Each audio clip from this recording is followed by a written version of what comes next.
સુરતમાં ભેસ્તાન પોલીસે ગાંજાના જથ્થા સાથે એક ઇસમને ઝડપી પાડ્યો છે। મળતી માહિતી મુજબ ભીંડી બજારમાં પોલીસની રેડ દરમિયાન આરોપીને ઝડપી લેવામાં આવ્યો હતો। સુરતમાં ભેસ્તાન પોલીસે ગાંજાના જથ્થા સાથે એક ઇસમને ઝડપી પાડ્યો છે। મળતી માહિતી મુજબ ભીંડી બજારમાં પોલીસની રેડ દરમિયાન આસિફ સુપડુ શેખ નામના આરોપીને ઝડપી લેવામાં આવ્યો હતો।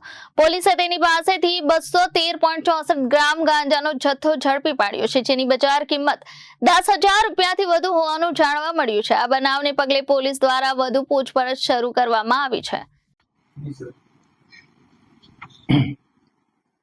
સુરત શહેરના માનનીય પોલીસ કમિશનર શ્રી અનુપમસિંહ ગેહલોત સાહેબની સૂચના અને માર્ગદર્શન મુજબ no drugs in Surat city અભિયાન અંતર્ગત સુરત શહેરની specialise branch, crime branch, SOG તદુપરાંત પોલીસ સ્ટેશનની વિવિધ ટીમો ડ્રગ્સના જે દૂષણ જે છે એના ઉપર અસરકારક નિયંત્રણ લાવવા માટે પરિણામલક્ષી અને અસરકારક કામગીરી કરી રહી છે। એમાં નાના અને મોટા વિવિધ પ્રકારના કેસો શોધી કાઢવામાં આવી રહ્યા છે।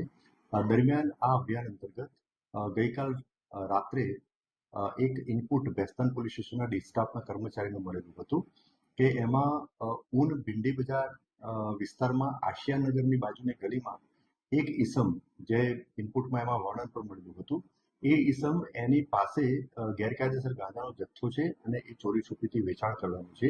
આ ઇનપુટ આધારે કાયદેસર કાર્યવાહી કરવા માટે ભેસ્તાન પોલીસ સ્ટેશનના પોલીસ ઇન્સ્પેક્ટર શ્રી ગામેતી અને એમનો સ્ટાફ તેમજ સરકારી પંચો જે બાતમીમાં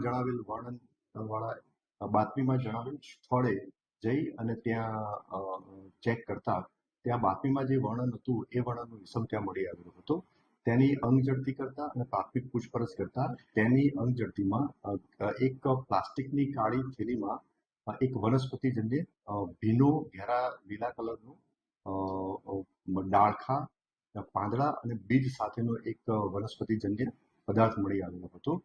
એની લાક્ષણિક વાસ ચેક કરતા એ પ્રાથમિક દ્રષ્ટિએ ગાંજો હોવાનું જણાઈ આવતા આ બાબતે એફએસએલના અધિકારીના સ્થળ ઉપર બોલાવી અને એફએસએલ અધિકારીના પાસે જે કીટ રહેલી છે એનાથી પરીક્ષણ કરતા એ જે વનસ્પતિજન્ય પદાર્થ જે છે એ પ્રાથમિક દ્રષ્ટિએ ગાંજો હોવાનું પરીક્ષણમાં જણાઈ આવ્યું, જે આધારે આ આરોપી વિરુદ્ધમાં એક એનડીપીએસ એક્ટ હેઠળ કેસ દાખલ કરવામાં આવેલું છે। આ જેના વિરુદ્ધમાં કેસ દાખલ કરવામાં આવેલો છે એ આરોપીનું નામ આસિફ સુપડુ શેખ અને એનું રહેવાસી જે છે પ્લોટ નંબર 85 આસિયાનગર આમદ મંડપ વાળાની ગલીમાં ભીંડી બજાર ઊનનો રહેવાસી છે અને એનું મૂળ વતન જે છે એ યાવલ અઠવાડા બજાર, થાના યાવલ, જિલ્લો જલગાંવ, મહારાષ્ટ્રનો વતની છે। એ અહીંયાના પરિવાર સાથે રહે છે।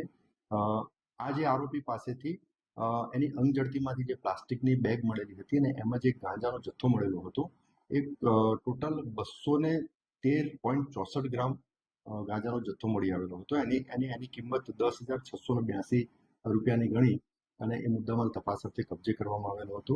આરોપીની પ્રાથમિક પૂછપરછમાં એણે એવું જણાવેલું છે એ એક અજાણ્યા વ્યક્તિએ એને ગાંજાનો જથ્થો એને વેચેલો હતો। હાલમાં એનું નામ જણાવેલ નથી, પરંતુ આરોપીની પોલીસ કસ્ટડી રિમાન્ડ મેળવવા માટેની કાર્યવાહી ચાલુ છે।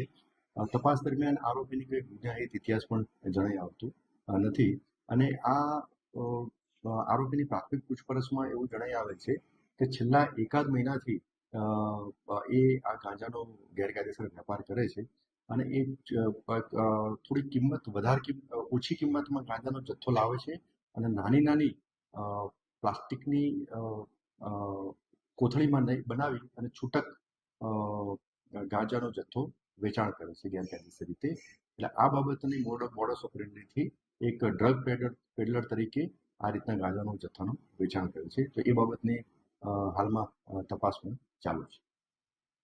Bureau report Janadesh news, Surat.